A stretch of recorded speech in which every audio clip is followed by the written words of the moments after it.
ahead and make a vegetable lasagna. To do that, I'm going to start off by making some corn grits. So right here I have 1.5 cups of water, to which I've put a little bit of salt, and I'm going to put in 1/2 cup of corn grits, bring it to a boil, and then just cook it for about 5 minutes. While the water's getting ready to boil for that, I'm going to go ahead and start cooking some spinach. I just have to put it in this pan with some water and steam it, and that'll be like pretty much half of this huge bag of spinach is what I use to make the spinach lasagna, because you want it to be nice and thick when you're finished. After this boils, it's going to wilt down quite a bit, so you want this big pot to be pretty full of spinach. Meanwhile, the water is boiling, so it's time to go ahead and add the corn grits. You want to be careful to stir it while you add the corn grits so that it doesn't get lumpy. You want to keep on stirring this after you've added the corn grits, and then you're going to turn the heat down and just kind of let this simmer and stir it every couple of minutes for 8 to 10 minutes.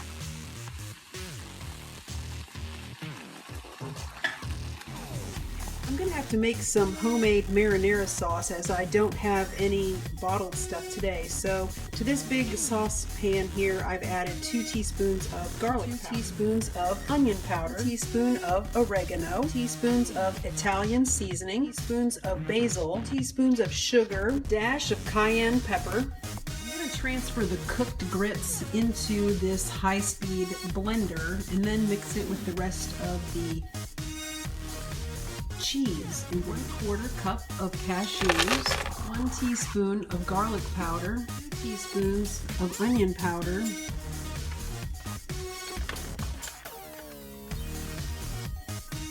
teaspoon of black pepper, 1/4 teaspoon of nutmeg, nutritional yeast, about 1/4 cup, 1 cup of water, and then turn it on and let this all mix together until it's very smooth, about 2 minutes. I'm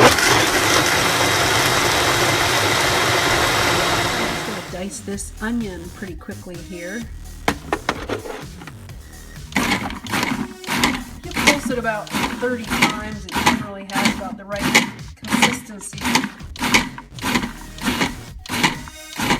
Put these onions in this pot here, this pan here, and then I'm going to add some mushrooms and some balsamic vinegar and some soy sauce to make this one of the layers for the lasagna. This to cut up the mushrooms. Alright, so I'm just going to turn this on and then just drop these mushrooms down inside so that they'll be nicely sliced.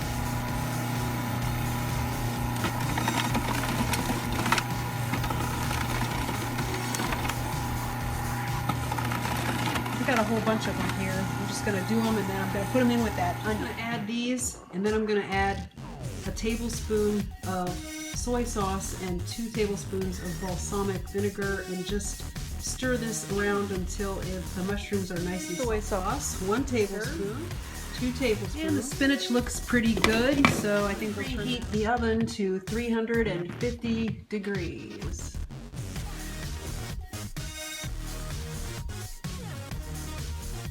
Now this steamed spinach needs to be chopped, so what I usually like to do is just get in there with these very strong kitchen shears and just chop it all up. So that's pretty finely chopped now, so then I'm going to go ahead and add the cheese mixture to it. Stir this to combine it, and then you let it cook just a few minutes, like 2 or 3. Okay, so now we have our spinach cheese concoction, our mushroom and onions, and of course the tomato sauce that we made previously. So now we are ready to assemble the lasagna. First of all, I'm going to pour about 1.5 cups of this tomato sauce into this lightly sprayed 9x13 baking. I'm going to top it with some of these no-bake whole wheat lasagna noodles until it's covered. Next goes half of the mushrooms, then half of the cheese sauce, followed by another layer of tomatoes, another layer of the lasagna noodles, then some more mushrooms, then another layer of the cheese sauce, and finally use the remaining tomato sauce on top of the lasagna. Now I'm going to take this and put this in the oven at 350 degrees, and I'm going to cook it for an hour.